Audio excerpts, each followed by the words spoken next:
Bonjour Fabienne. Bonjour. Tu es la présidente du club de Flaya. Oui, c'est ça. Depuis combien de temps? 6 ans. Peux-tu me présenter ton club brièvement, le nombre d'équipes, le niveau? Alors brièvement, l'ESC Flaya n'a plus qu'une équipe malheureusement, qui évolue maintenant en 3e division, alors que l'ESC Flaya a évolué en promotion de ligue, mais il y a quelques années déjà. Et donc on n'a plus qu'une équipe avec peu d'effectifs. Et les dimanches, ça devient un peu compliqué d'avoir 11 joueurs pour tous les matchs. Pas d'équipe féminine ni d'équipe de jeunes? Non, pour les filles, on fait partie de l'entente et également pour les jeunes. On fait partie de l'entente sud-est. Mais une entente, ça se passe bien, il n'y a pas de soucis particuliers? Non, non, pas de difficulté. Combien tu as de bénévoles au club de Flaya? Peu de bénévoles. C'est un club qui devient familial, parce qu'effectivement, il y a ma soeur qui tient la buvette tous les week-ends, et moi, mon cousin qui s'occupe de l'équipe.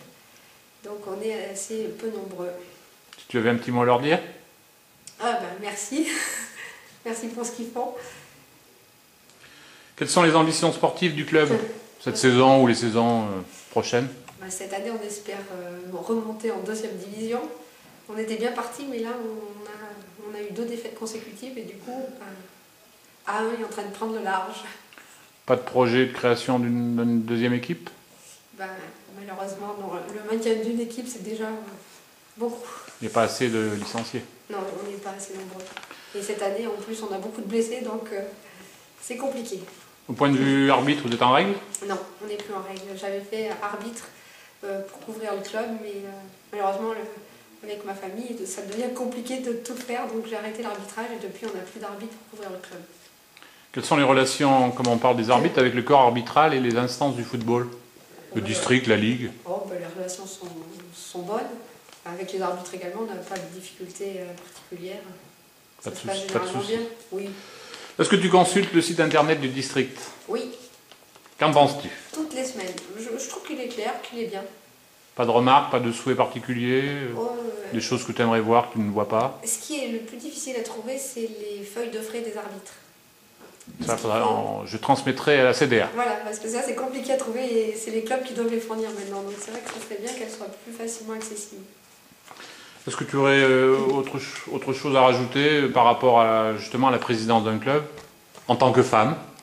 Moi je suis passionnée de football, donc je fais ça vraiment avec passion. Après j'encourage les autres femmes à le faire parce que c'est intéressant. Et puis nous on a une équipe, on n'est pas beaucoup d'effectifs, mais c'est des jeunes qui sont très sympathiques et franchement je trouve que c'est une ambiance qui est sympathique. Et je fais la touche également les week-ends et je trouve que ça se passe pas trop mal dans l'ensemble. Est-ce que c'est facile d'être une femme dans un milieu à grande majorité masculine et puis de pouvoir être présidente d'un club, avoir une vie de famille, avoir une vie professionnelle? C'est compliqué, je dois dire que c'est compliqué. Cette année, je viens d'avoir un bébé, en plus c'est d'autant plus compliqué. Mais sinon, c'est vrai que certaines fois, les garçons ne sont pas toujours très sympathiques avec les arbitres féminins. Mais finalement, ils s'aperçoivent qu'on n'est pas si nul que ça parce qu'ils ont des a priori, ils disent que les femmes ne connaissent pas les règles du football. Mais finalement, ça se passe pas trop mal dans l'ensemble. Un petit mot à rajouter?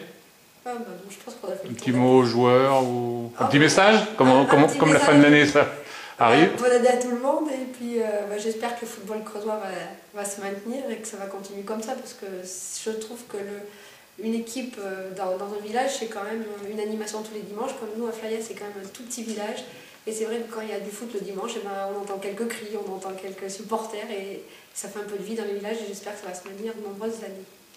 Mais moi je te remercie et je souhaite à Flaya une bonne fin de saison. Merci beaucoup.